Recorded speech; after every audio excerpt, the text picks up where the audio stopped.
Marketing speak is the death of conversions. So, what do I mean by marketing speak? Marketing speak are those overused phrases and words that you hear all the time, all throughout the web, that have just lost their impact over time because they're just overused.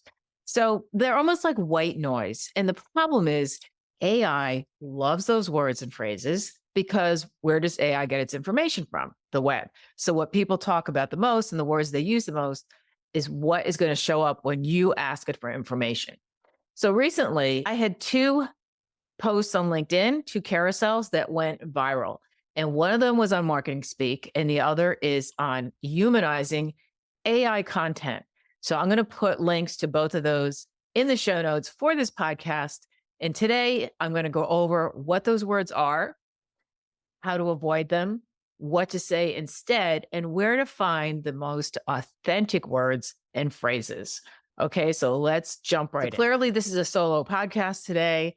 I am going to talk about the AI phrases, the marketing speak, and all these words that are just overused and what to do instead. So, in the marketing world, okay, there's a lot of words that you hear about all the time that sound smart, but these words have their place in marketing copy, okay? But using them too frequently can dilute your message. It's generally a good practice to focus on really conveying more genuine and authentic words that sets your brand apart. So let me just run through these words quickly. And again, the show notes will have a link to the actual PDF. So you don't need to take note of these because they're all there.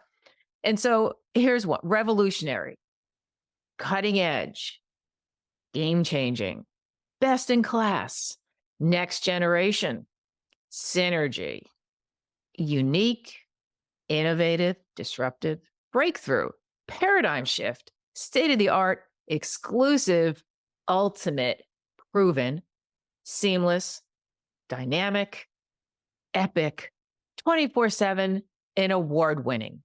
And almost stringing all those together sounds like your typical copy for that would consist of marketing speak.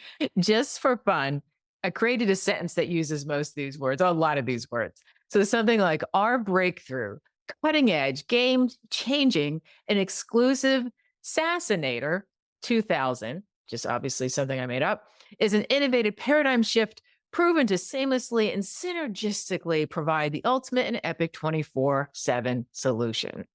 Okay, so that sounds like you're thinking, I've actually heard that before. So here are some alternative words to use instead of these, but even these alternative words, some of these are not all that different. Like this is, words that you can use instead. They're less common, but still I would strive for better, which I'll talk about in a second. So instead of revolutionary, you can say something like pioneering. Instead of cutting edge, forefront. Game changing, transformative. Instead of best in class, you can say premier. And in place of next generation, advanced would be a better word. Synergy, something like collaboration power, which I'm not crazy about, but that's a little bit better. Unique, you can substitute distinctive. Innovative, switch that to novel. And again, these words would not work with every statement that you're making, but it could help in a lot of cases. Disruptive, trailblazing might be better. Breakthrough, how about milestone? Paradigm shift, you could change it to having a new perspective. State of the art might be better with contemporary. Exclusive, you might change to limited availability or limited whatever is going to make it exclusive. Ultimate can change to paramount.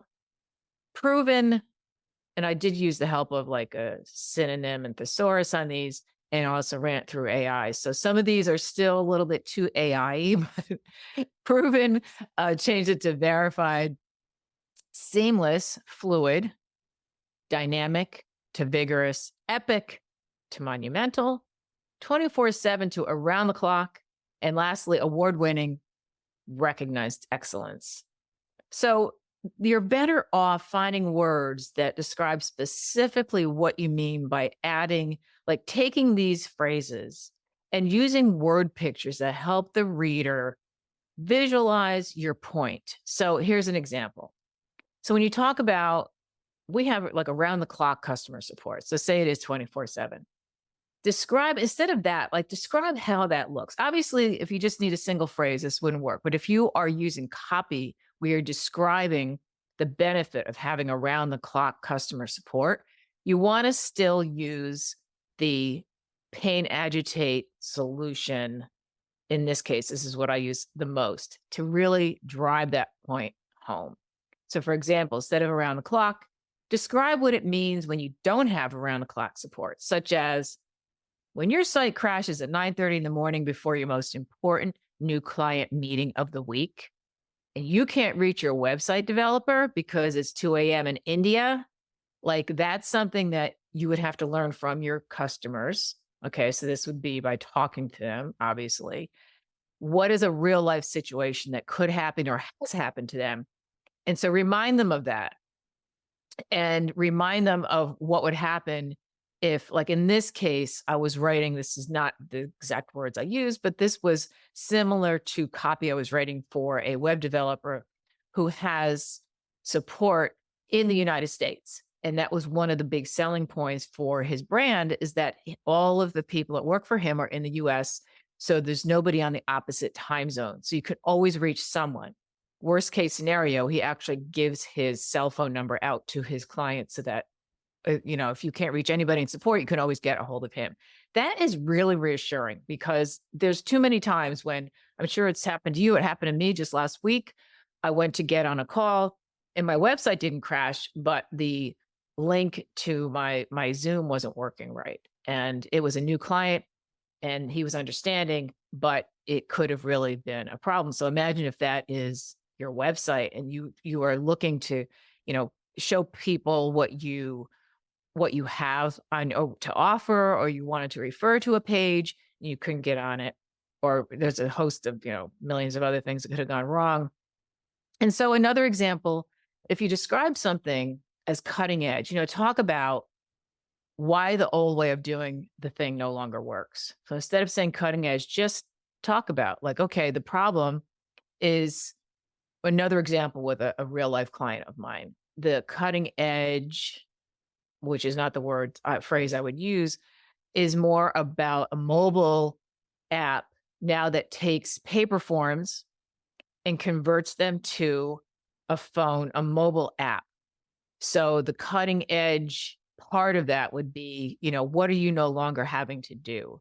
And there was a ton of research I did with this client's customers where people talked about having to upload information and data at midnight, transposing numbers because they're so tired. And it went on and on. So instead of doing all of that, now you're in the field. This app worked offline as well, offline or online. You can eliminate all those challenges, eliminate all those problems, and put it into your phone right in real time. And you don't have to stay up until midnight. And so here's a solution. Okay. So describing those scenarios is far more effective than just trying to rely on a word that, for one, is overused, and two, doesn't really say anything on its own.